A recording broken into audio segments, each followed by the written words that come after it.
Hello everyone, welcome to C Study Point and I am your educator Arya Jain. तो ये हमारा part third है और इसमें हम सारे पार्ट कंप्लीट करने वाले हैं जो भी हमारे एक्स्ट्रा पॉइंट्स थे जो हमारे एनसीईआरटी में नहीं थे, बायोलॉजिकल और एनएसटीएससी में अभी आते हैं क्वेश्चंस उसके वो हम इस वाले स्लाइड्स में इस वाली वीडियो में पूरा कंप्लीट करने वाले हैं and which includes many topic, जिसमें मैं बहुत ज़्यादा डीप में नहीं जाऊंगी। जो जो आते हैं मैं उसी पे फोकस करूंगी। सेकेंडली, मैंने एक नया मेथड निकाला है पढ़ाने के लिए बिकॉज आई थॉट कि ज़्यादा अट्रैक्टिव है, इसमें ऑन द स्पॉट डायग्राम्स बन सकते हैं। तो just comment in the comment box कि क्या ज़्यादा अच्छा लगा, पहले वाला ये वाला, फिर मैं आगे वैसे ही वीडियो बनाऊंगी। And those students who really want to stick to the school examination, so they should really stick to my part 1 and part 2 with the hand written notes जो मेरे टेलीग्राम चैनल में दे रखे हैं, जिसका लिंक मेरे Telegram channel जिस मेरा YouTube channel के डिस्क्रिप्शन बॉक्स में गिवन है। So please check it out there, click on that link and you will directed to the page in the telegram and there you can join my telegram channel. So let's start with the video. तो हमारा जो पहला topic है it's पर oxysomes. जो हमारा पहला topic है वो है पर ऑक्सीजोम्स। पर ऑक्सीजोम्स क्या होते हैं क्या नहीं होते हैं, तो इसके लिए I am gonna take a blank sheet. अब मैं आपको ढंग से समझाती हूँ। So for example this is a cell organelle, ठीक है। अब ये जो पेरोक्सिसोम होता है ना, this is single membranes.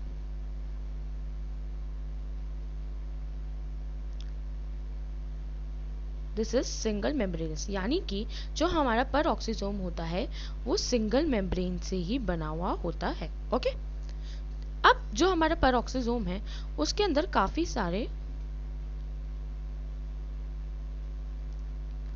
Structures होते हैं जिनको हम कैटालेज एंजाइम कहते हैं। What we call them catalase enzymes, ठीक है। इनको सिर्फ कैटालेज एंजाइम्स ही नहीं कहा जाता, इनको एक और चीज कहा जाती है, इनको ऑक्सीडेटिव एंजाइम्स भी कहते हैं, ठीक है। अब what are the function of catalase enzyme, oxidative enzyme, इससे पहले हम ये देख लेते हैं कि इसका साइज कितना होता है। एक पेरोक्सिसोम का साइज 0.5 से लेके 1.0 म्यू एम होगा, या फिर उसका साइज 0.3 से लेके 1.5 एम होगा। यानी कि 0.3 से 1.5 मिलीमीटर होगा, नहीं तो 0.5 से 1.0 माइक्रोमीटर होगा। They both are the same क्योंकि डिफरेंट डिफरेंट यूनिट्स में, ठीक है। अब कैटालेज एंजाइम्स और ऑक्सीडेटिव एंजाइम्स, यानी कि हमारा जो पेरोक्सिसोम है उसका जो फंक्शन होता है वो काफ़ी ही क्लियर होता है। उसका फंक्शन ये होता है कि हमारी जो बॉडी होती है, एक एनिमल सेल होता है, उसमें कोई भी अगर कोई चीज़ टॉक्सिक रहेगी तो हमारी बॉडी नहीं चाहेगी कि वो अपनी बॉडी को टॉक्सिफाई करे, तो वो चाहेगी कि कोई ऐसा ऑर्गेनेल हो जो डिटॉक्सिफिकेशन करे। तो पेरोक्सिसोम का जो फंक्शन होता है वो यही होता है, that it helps in detoxification.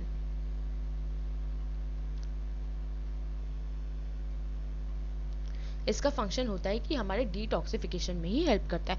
अब ये डिटॉक्सिफिकेशन में कैसे हेल्प करता है, ठीक है। हमारी बॉडी में, मतलब एनिमल सेल में H2O2 का डिपोजिशन हो जाता है, ठीक है। H2O2 क्या है? It is toxic.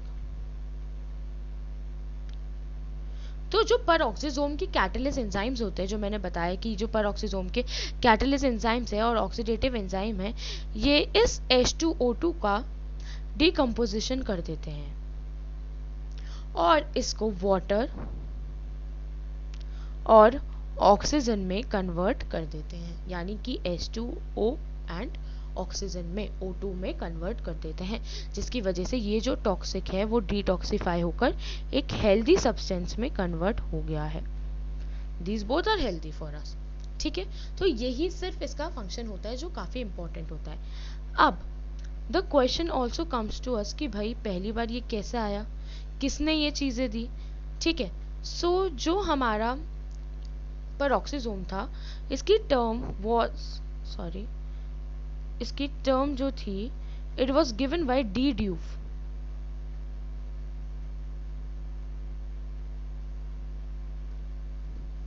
And he also called it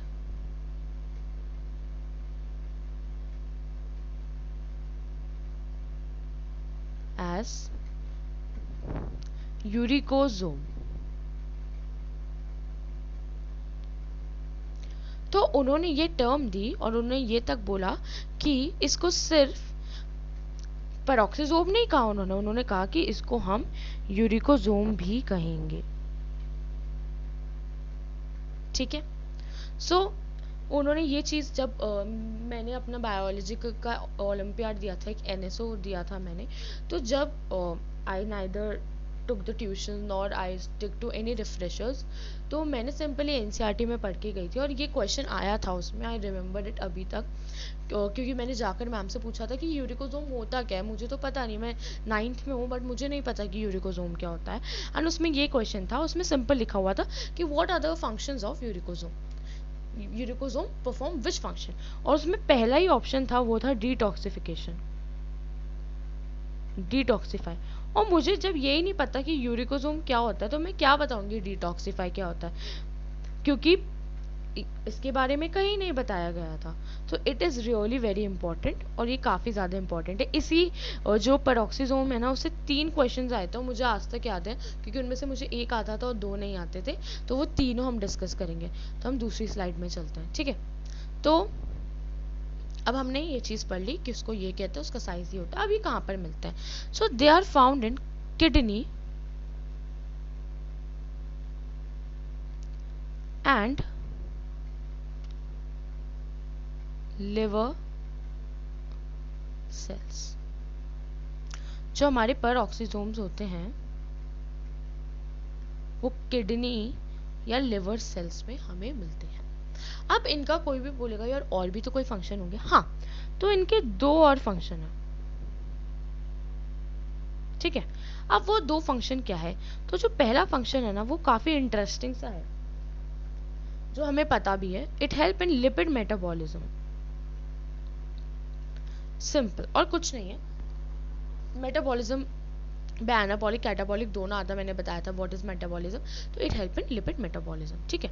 दूसरा जो इसका फंक्शन है ना, इसको हमें समझने की कोई ज़रूरत नहीं, इसको हमें याद करने की ज़रूरत है, क्योंकि इसके ऊपर पूरा चैप्टर 11 स्टैंडर्ड में, जिसको फोटोसिंथेसिस इन हायर प्लांट्स कहते हैं, और इस पर कभी भी ऐसा कोई क्वेश्चन नहीं आता ओलंपियाड्स में भी जिसमें आपसे पूछते हैं कि इसका मतलब क्या होता है. Just remember it that in C3 plants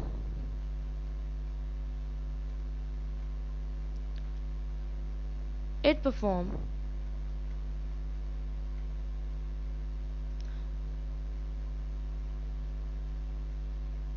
photo respiration. That's it.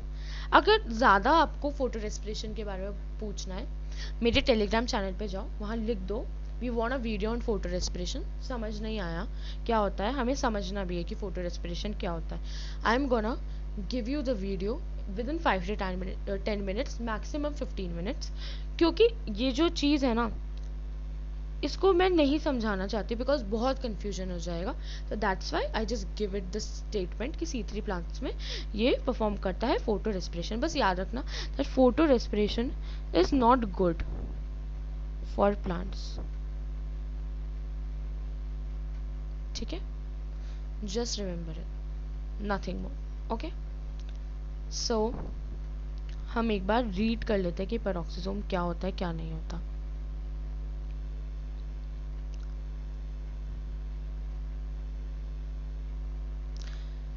(0.23 to 1.5) यही मैंने बताया था.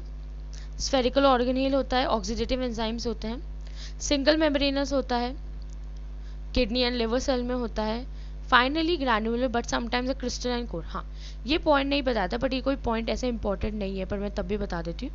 ये हमारा पेरोक्सिसोम का स्ट्रक्चर है. तो जब साइंटिस्ट ने इसको अंडर अ माइक्रोस्कोप ऑब्जर्व किया था, for example this is a microscope, ये लेंस है, यहाँ से ये ऑब्जर्व किया है. ठीक है. तो उन्होंने देखा था कि ये जो पार्ट होता है ना, it is a crystalline core part. ठीक है. और उन्होंने इसी क्रिस्टलाइन कोर पार्ट को ये कहा था कि this crystalline core is a crystalline protein called catalase enzyme. मतलब उन्होंने कहा था कि यहाँ पर है हमारे कैटलेज एंजाइम, बस दैट्स इट। उन्होंने जो ये बीच में मैंने कहा था ना, यहाँ पर कंसंट्रेशन ज़्यादा हो जाती है, यहाँ पर कंसंट्रेशन ज़्यादा हो जाती है, तो इस कंसंट्रेशन को कैटलेज एंजाइम कहते हैं। But they both help in H2O2 का डिटॉक्सिफिकेशन करने में, which is written here. It help in detoxification hydrogen peroxide to water and oxygen. That's it. यहाँ पर catalase enzyme are the powerful oxidative enzymes. So हमारी जो next topic है उसमें हम हमारा सेंट्रोजोम करेंगे। अब सेंट्रोजोम करने के लिए हमें ये जो मैंने लिखा है इसको लगेगा यार ये कितना ज़्यादा है, कितना लंबा है, उसको मैं इतना छोटी तरीके से बताऊंगी ना कि ऐसे याद हो जाएगा। लेट्स मेक इट कि ये हमारा सेंट्रोजोम है नहीं, हमने बना दिया है कि है। हम यहाँ पर टाइप कर देते हैं कि ये हमारा क्या है, सेंट्रोजोम। ना भी आ जाएगा वैसे तो, आ गया।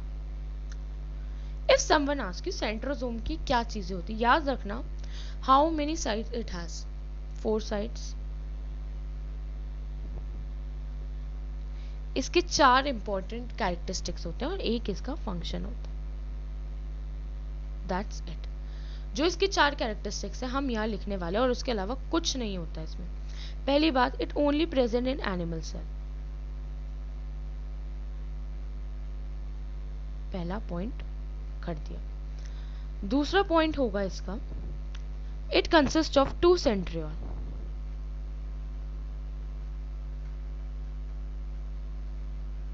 Second point complete. Third point इसका होगा मेड अप ऑफ माइक्रोट्यूब्यूल।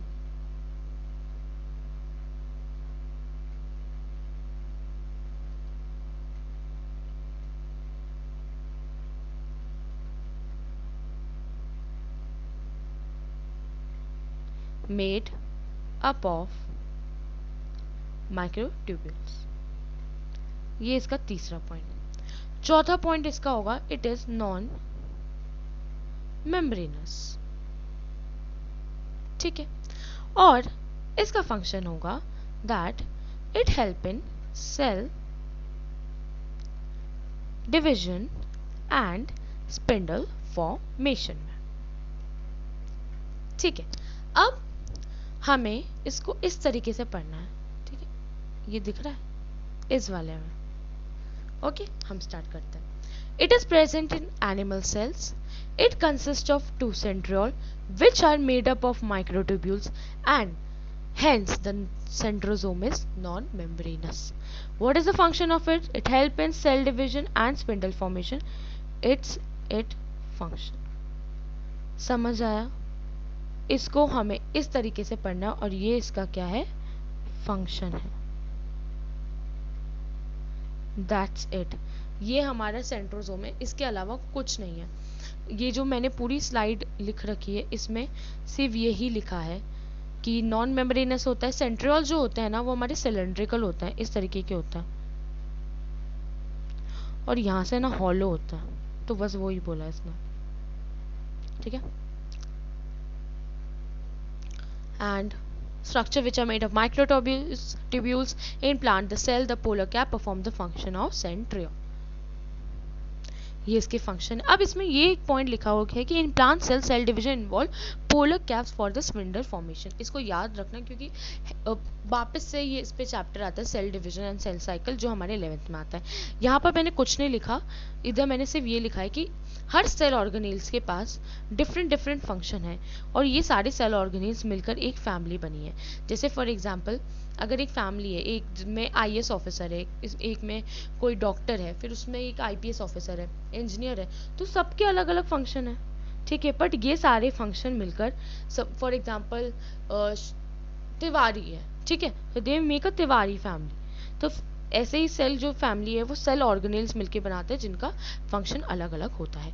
तो हमने ये सारा कर लिया है।